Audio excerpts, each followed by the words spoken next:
para nabi. Ada ahlul bait nabi yang mewarisi darah nabi, nasab dari nabi. Ada juga pewaris secara ideologi, ada secara biologis, ada secara ideologis. Jadi pewaris secara biologis adalah zuriyah Rasul, dalam hal ini khususnya itrahnya Rasul. Itrah itu bukan hanya ahlul bait, lebih spesifik lagi, lebih terjaring, lebih khusus. Kalau dari laki-laki dan perempuan zuriyah, kalau yang dari laki-lakinya ahlul bait, ya, yang sekarang ini. Kemudian dari ahlul bait itu, kalau ahlul bait ada yang baik, ada yang bandel, gitu kan, itu masih masuk kategorinya. Yang tidak baik juga akhlaknya nggak bagus, banyak, ya. Nah, kemudian juga yang malas-malasan ibadah juga banyak, yang nggak alim itu juga banyak. Nah, tapi ada yang secara nasab ahlul bait, keturunan laki-laki dari Sayyidah Fatimah radhiyallahu anha. Karena dari situlah ada Sayyidina Hasan dan Husain, terus ke bawahnya laki-laki. Kemudian dia juga selain mewarisi darah dari baginda Nabi sallallahu alaihi wasallam, dia juga mewarisi ilmu. Dia mewarisi ilmu terus bersanad sampai kakek buyutnya, yakni Sayyidina Muhammad sallallahu alaihi wasallam. Juga dia mengamalkan ilmu tersebut dan berakhlak mulia. Maka itu itrah. Ya, lebih spesifik. Maka ini yang ada di dalam hadis. Aku tinggalkan dua perkara setelahku sepeninggalku, yakni Al-Qur'an wa itrati ahli baiti, dan itrahku yakni dari ahlul baitku. Maka kalian tidak akan tersesat selama kalian memegang keduanya. Jadi itrah bukan hanya habib saja, bukan hanya seorang sayyidnya saja secara nasab, tapi keilmuan dan akhlaknya juga harus bersumber dari Rasul sallallahu alaihi wasallam, mengikuti baginda Rasul sallallahu alaihi wasallam, seperti Maulana Syekh Muhammad Syam Al-Qabbani, ya, Maulana Syekh Sultan Al-Syekh Muhammad Nazim, orang-orang yang akhlaknya luar biasa, keindahan akhlaknya, budi pekertinya, ilmunya juga luas. Kalau kita berpegang teguh kepada Al-Quran dan itrahnya Rasul, dalam suatu hadis memang ada kitabullah wa sunnati, dan sunnahku. Tapi di dalam riwayat yang lain, bahkan menurut para ulama ahli hadis, lebih kuat hadis tentang kitabullah wa itrati ahla baiti.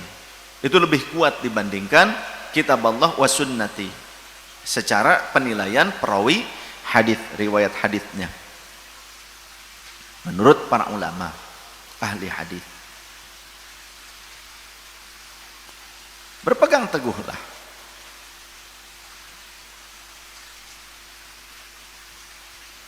Jadi ada juga orang yang bukan pewaris nasab dari Rasul, tapi dia juga pewaris Nabi. Dalam hal apa? Innal anbiya'a lam yuwarrithu dinaron wala dirhaman.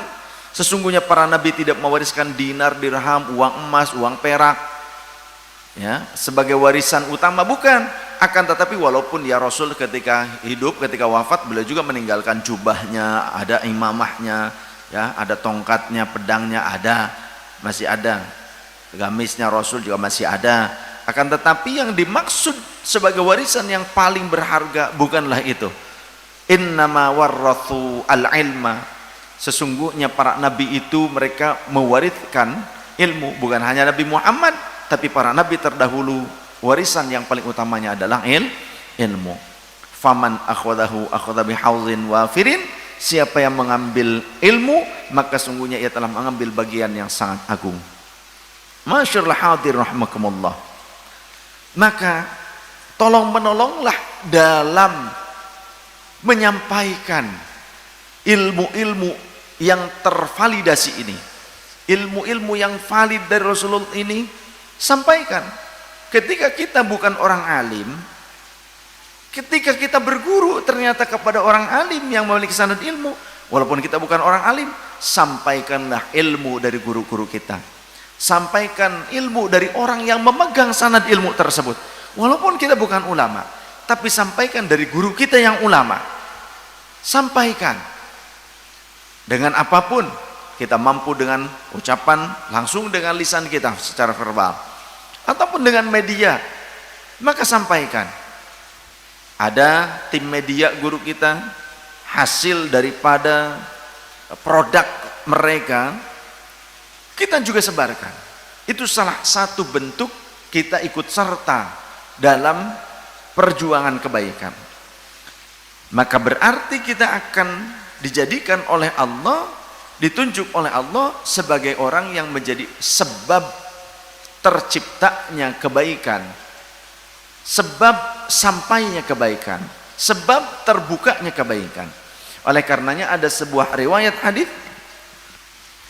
setidaknya kita menjadi orang yang memudahkan orang lain untuk mendapatkan kebaikan ketika mereka sulit untuk mencapainya.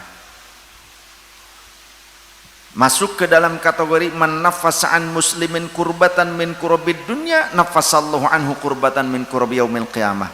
Kalau saja urusan dunia yang mempersulit saudara muslim kita, andai kita memberikan kemudahan kepada mereka, menghilangkan kesulitan itu, maka Allah akan menghilangkan kesulitan-kesulitan urusan akhirat kita nanti pada hari kiamat.